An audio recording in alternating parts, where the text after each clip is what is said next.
जिसको गोली लगी वो क्या लगता है? वो मेरा ब्रदर है। अच्छा, और सुनने में आया है कि एफआईआर आपके खिलाफ भी कर दी गई है। वो क्या कहेंगे? वो कल रात को पुलिस वाले आए थे, उन्होंने बताया कि आपके अगेंस्ट उन्होंने मुकदमा दर्ज करा दिया है। हितेश सोलंकी ने मुकदमा दर्ज कराया। हितेश सोलंकी है दीपक सोलंकी का भाई, जिन्होंने मेरे भाई की तरफ गोली चलाई थी। वो बहुत बड़े क्रिमिनल है। वो 3 साल की उनको सजा भी हो रखी है। और हितेश उनका है कजन, और इनका एक कजन है कनाडा। उसके फोन आ रहे हैं धमकी भरे हमें, कि उन्होंने बोला कि हमें कि अपनी कंप्लेंट वापस लो, एफआईआर होने जिस दिन मेरे भाई को गोली लगी है उस दिन, नहीं तो हमारी सिफारिश बहुत बड़ी है और हम तुम पे वापस उल्टा मुकदमा करवा देंगे। जो दूसरा शख्स है, जो दूसरी पार्टी का, उनके भी कोई चोट लगी है? कोई गोली? नहीं, चलाने वाले हैं उनके कौन चोट लगेगी? चोट तो उन्होंने मारी तो हमें, मेरे भाई को है ना, उनको कहां से चोट लगेगी? वो सारे घर से फरार है। तो फिर आपके खिलाफ मुकदमा दोबारा क्यों दर्ज हुआ आपके? ये तो इनकी मिली भगत है। अब ये नहीं पता इन्होंने कहां से क्या सिफारिश की है। बार एसोसिएशन को उसने मिसगाइड करके वहां से सिफारिश लगवा के एसओ साहब को प्रेशर डलवा के हमारे खिलाफ अगेंस्ट मुकदमा डलवा दिया। वो मुकदमे के जो उसके बयान है मेरे पास है, उसमें वो बयान दे रहा है, जो उसके पास सीसीटीवी की फुटेज है, वो कह रहा है कि मैं उसके फादर को मारने की कोशिश कर रहा हूँ। तो आप उस फुटेज को देख लीजिए। अगर मैं उसके फादर को कहीं भी हाथ लगाने की कोशिश कर रहा हूँ तो मैं अपने लिए मुकदमा तैयार कर अपना केस लेने के लिए तैयार हूँ, अगर उस फुटेज में मैं कहीं भी उसके फादर को टच कर रहा हूँ तो। उसके भाई ने मेरे भाई की तरफ गोलियां चलाई है, वो फुटेज उन्होंने मिस कर रखी है। यानी 6:38 की उन्होंने जो फुटेज दी है, उससे पहले जो 6 बजे जो झगड़ा था, जहां उन्होंने एक लड़के को जो चैप्टर यानी लड़ाई हो रखी थी इनकी, मेरा भाई वहां गया लड़ाई के बीच में, उनको छुड़ा छुड़ाई कराई है। उसकी तरफ भी जब गोली चलाई है, उसको भी उसकी तरफ भी गोली चलाई और इसकी तरफ भी गोली चलाई जब वो गोली लगी है इसको। अब वो उन्होंने फुटेज पुलिस को दी नहीं है, और एक ये 40 सेकंड की एक फुटेज उन्होंने वायरल कर रखी है जानबूझ के, और वहां से डीवीआर को हटा दिया गया है। हमने एसएचओ साहब को बोला कि वो फुटेज तो मंगाओ, तो उन्होंने डीवीआर देने से पहले उस दिन मना कर दिया था एसएचओ साहब को। क्यों? वो जो डीवीआर है वो इस हितेश के घर में ही लगा हुआ है, जिसने हमारे खिलाफ कंप्लेंट की है, और हितेश ही उनका भाई है। जिस टाइम मेरे भाई की तरफ गोली चली है, हितेश उनके साथ खड़ा था वहां पे मौके पे। वो फुटेज मिलेगी, उसमें साफ साफ क्लियर हो जाएगा कि कौन गोली चला रहा है, कौन किसके साथ है।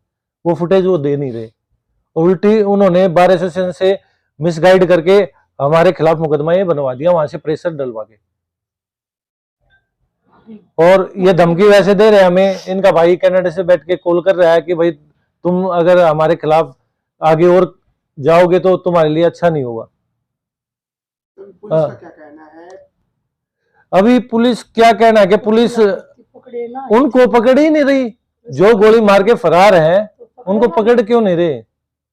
हमें हरासमेंट करने के लिए हमारे घर आ रहे हैं बार बार।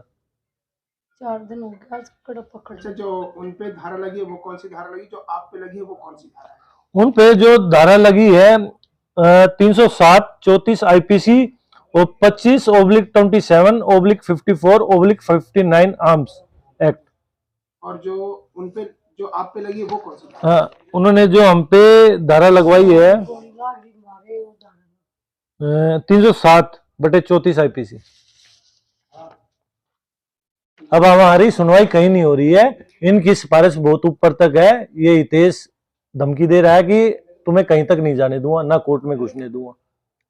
कहीं ना कहीं अभी आप लोगों को परिवार का भी हमें डर है ना। उन्होंने ये तक बोल दिया कि आप गलती से कोर्ट में आ गए तो तुम्हें वहीं खत्म कर देंगे।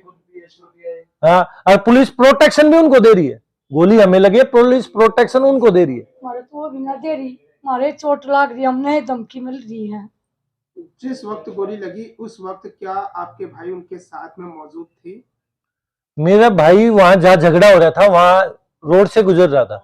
ये रोक के गाड़ी अपना वो झगड़ा देखने लगा, तो उस छुड़ाछुड़ू बीच में बचाव कर लिया कि गांव के है, सब गांव में एक दूसरे को जानते हैं, तो बचाने के लिए। तो इतने में से इसके जो भाई है, इसका हितेश सोलंकी का भाई है, उसने गोली चला दी मेरे भाई की तरफ। क्या पहले से कोई रंजिश को नहीं, हमारी तो कोई रंजिश नहीं, उनसे कभी झगड़ा नहीं।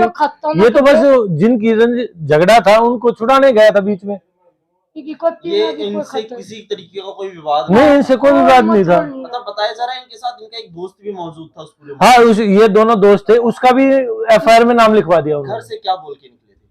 घर से क्या बोल के निकले? ये तो सुबह जाते हैं दो अपने घूमने, जो सुबह जाते हैं 5 बजे घर से निकलते पे हैं, शाम अपने को बोर्ड वोर्ड घर मारने पे था। चले जाते हैं। घर आए था। अच्छा, हमेशा की तरह हाँ, सोमवार सुबह हाँ, मिले। हाँ सुबह सुबह निकले थे और सुबह सुबह गए, झगड़ा था। आप लोगों को पता कैसे चला कि नहीं फोन करे किसी ये हमारे पास फोन आ गया कि झगड़ा हो रखा है तुम्हारे भाई का, तो हम गए हैं फिर वहां पे मौके पे। पुलिस नहीं आई थी उस हाँ समय? उस समय तक कोई पुलिस ना नहीं आई पुलिस थी। आ रही। पुलिस जब आई थी हम हॉस्पिटल में, मेरा भाई पहुंचने के बाद वहां से हॉस्पिटल ने कॉल की है जब पुलिस वहां आई। हॉस्पिटल द्वारा बताया गया है कि ऐसी वारदात हाँ, हुई। ऐसी वारदात उससे हुई। पहले पुलिस को पता नहीं, चला? उससे पहले नहीं पता था।